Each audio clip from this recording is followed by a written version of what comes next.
You are watching Shalom World News. I'm David Kerr from Lansing in Michigan, and these are your latest news headlines from around the world. 12 Christian missionaries have been released by a criminal gang in Haiti exactly 2 months after they were kidnapped while building an orphanage on the impoverished Caribbean island. The release of the hostages was announced by Haitian police on Thursday. The missionaries belong to a US-based Anabaptist organisation called Christian Aid Ministries. In a tweet, they thanked all their supporters for their prayers over recent weeks. No other updates were available on the condition of the hostages. The party was kidnapped in October by a Haitian gang known as 400 Mawozo. Initially, they abducted 17 missionaries with a demand of $1 million each in ransom for every prisoner. In the intervening weeks, 5 hostages were released. Those kidnapped ranged in age from 8 months to 48 years old, and all but one were American citizens. 5 were children. Now, though, all have been released. The United States Senate has unanimously passed legislation aimed at penalizing China for the persecution of its Uyghur Muslim population in the western region of XingJiang. The Uyghur Forced Labour Protection Act was passed by the US Senate on Tuesday. The new law bans all imports from XingJiang unless the US government has evidence that they were not manufactured with forced labour. At the same time, the White House has confirmed that President Joe Biden will sign the bill into law. According to human rights activists, the bill will significantly impact upon China. The region of XingJiang accounts for 50% of the world's polysilicon production. That's the raw material used in the manufacturing of solar panels.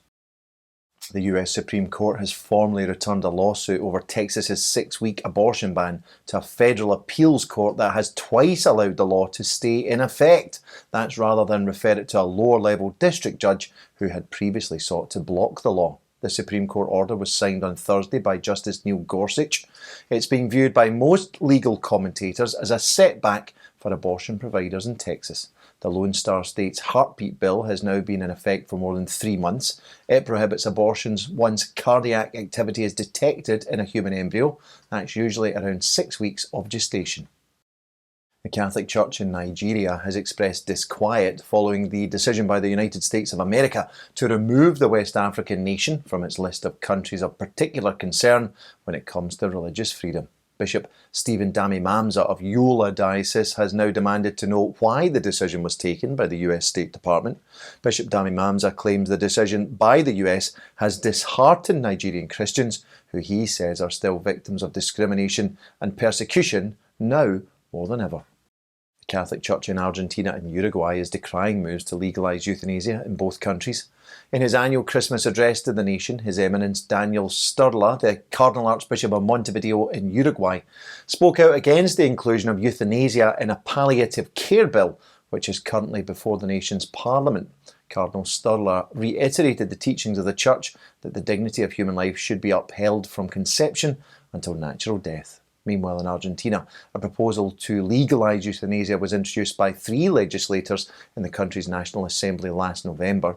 The bill was not presented by the party of President Alberto Fernandez, however, and so local bishops say they want to know where the president currently stands on the issue. At present, Colombia is the only country in Latin America where euthanasia is legal, while only 6 countries in total around the world allow it: Spain, Netherlands, Belgium, Luxembourg, Canada, and New Zealand. Australian Catholics are being urged to take part in a survey on a new religious discrimination bill. Last month, the country's Attorney General referred 3 bills: the Religious Discrimination Bill, the Religious Discrimination Consequential Amendments Bill, and the Human Rights Legislation Amendment Bill, to the country's Parliamentary Joint Committee on Human Rights. That committee has now started an online survey asking citizens to reply to 10 questions on various issues. In response, the chairman of the Bishops' Commission on Life, Family and Public Engagement, Archbishop Peter Comensoli of Melbourne, says that in spite of its imperfections, the proposed bill will provide basic human rights protection to people of all faiths and will enable them to express their beliefs. Hence, he is urging Catholics to take part in the present consultation. Finally, take a look at this. This is Peruvian football player Anderson Santamaria holding aloft a statue of Our Lady of Guadalupe after his team, Atlas, were crowned the champions of Mexico. It's the first time that Atlas have won the title since 1951. They clinched it with a 4-3 win over Guadalajara on December the 12th. That happened to be the feast day of Our Lady of Guadalupe, who is the patroness of Mexico. The image of Santamaria holding aloft the statue of Our Lady has since gone viral on social media. Ave Maria. Well, that's your latest headlines for now. Do join us for some more tomorrow. You can also visit us at swnews.org for news updates. Shalom.